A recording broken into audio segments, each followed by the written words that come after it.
Game, sir. Pakita mo kung sino ka. Ito na ako, boss. Ready? 3, 2, 1. Sige, sir. Buksan ang boss. Yan. Yun! Angas! Angasin mo. Angasin mo. Yan. Susunod ko ba yan ganda? Yes! Naganda na sa gandaan! Yes! Welcome back, mga kaaldab. Ito na naman po ang inyong lingkod, si Mr. Destiny. At ito po yung mga kaganapan po ngayon sa social media, mga kaaldab. Nakakataba lang ng puso kasi dito ramdam nyo, mga kaaldab, yung presensya ng mga fans, tipo ba kay Alden Richards. Medyo sensitibo nga po yung mga reaksyon ng mga netizen patungkol nga po sa sinabi ni Alden Richards. Parang gumagawa daw po si Alden Richards sinasabi, parang binobole niya lang daw po yung mga fans sa mga sinasabi niya. Parang kumbaga kumukuha lang siya ng simpatya para panoorin ang pelikula nila ni Julia Montes. Alam niyo naman po yung mga komento po sa social media. Alam niyo naman po yung mga sinasabi sa Instagram, sa Twitter, sa Facebook. Hindi lang po kasi nila matanggap na maganda ang sinasabi ni Alden Richards. Normal lang po yung mga kritiko na kumbaga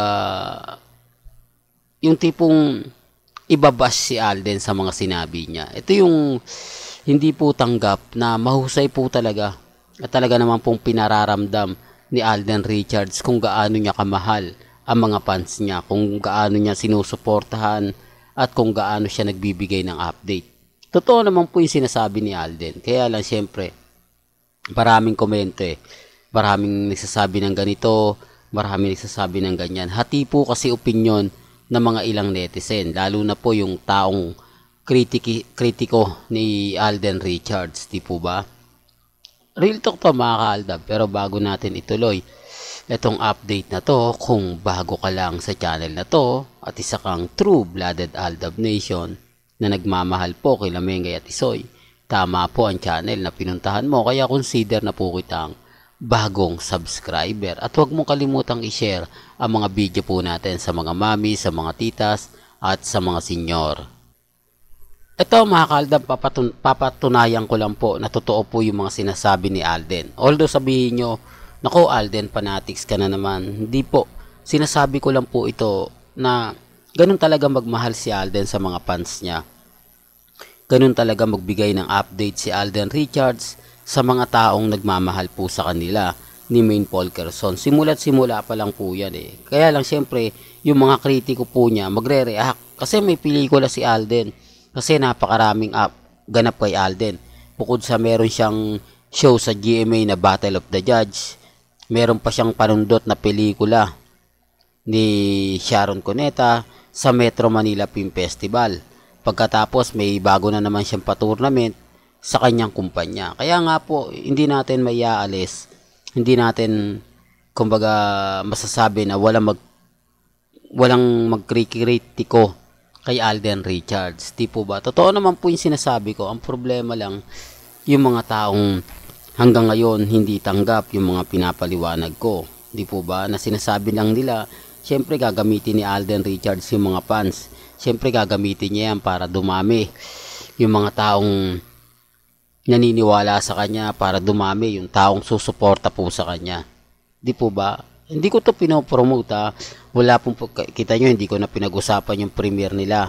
Ang focus ko nga lang po rito, yung sinabi ni Alden Richards na nakakataba ng puso. Lalo na po sa katulad namin mga fans. Totoo naman po yung sinabi ni Alden, di po ba? Na kung walang mga fans, wala ang showbiz. Di po ba? Ito yung hindi agad-agad nage-guess po ng mga kumbaga taong hindi pong nagre-react. Gaya nga po ng sinasabi ko, mga kaaldab, patungkol po sa mga update ni Mengay. Di po ba? Yung mga fans, ano yan kumbaga naandyan yan di po ba? Umuubos umuubos yan ng pera, oras, para lang suportahan ka. Magbubukas sila ng Instagram, Twitter para i-like at i-share yung mga post mo. Ginagawa nilang manood para magbigay suporta sa mga iniidolo nila. Yun ang sinasabi ko mga kaaldab na kumbaga malaking talagang kumbaga ambag di po ba ng mga fans sa isang artista. Tama naman po di po ba? Kaya nga po ako lagi ko tong pinapaliwanag at lagi kong sinasabi na dapat nagbibigay din talaga ng update kung ano yung ginagawa ni Alden Richards sa mga fans niya. Ganun din po ang dapat gawin nila Maine Paul Carson at ni Congressman Spotted. Pero hindi Di po ba? Taliwa sa mga sinasabi ni Alden. Kaya nga po ako ganito kakampante. Matatag, hindi basta-basta nagpapahuli. Lahat naman ng sinasabi ko, di po ba mga kaaldab, may punto. Kumbaga katulad nga po ng EAT, walang update, walang paramdam. Pero ang sisipag po nila mag-post sa kanilang social media account. Lalo na sa YouTube, sa Facebook.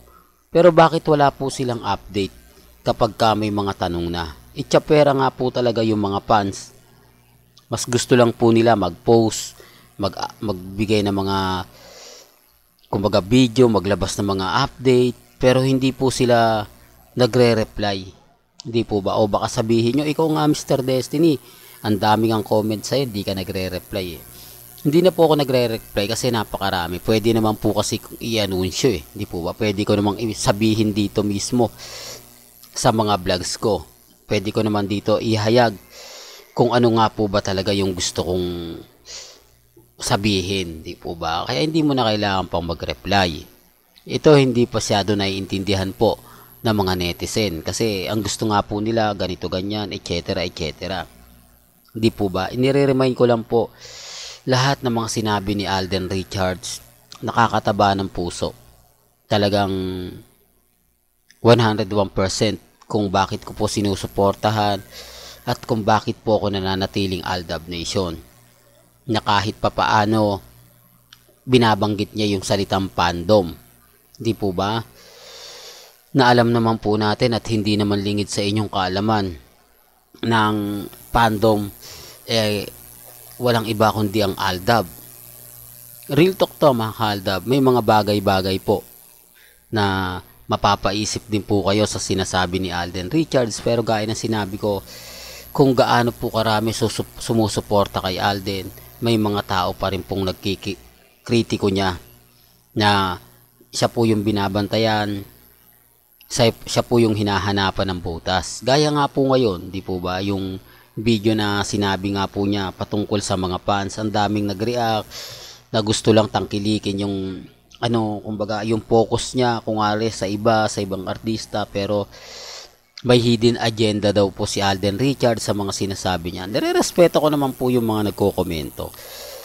Pero lagi ko nga po, ito nga po yung sinasabi ko na masaya po ako dahil kahit papaano hindi man tayo literal na binabanggit ni Alden Richards, pero pag sinabi niya po kasi mga fans, mga sumusuporta at fandom, alam nyo na yung ibig kong sabihin.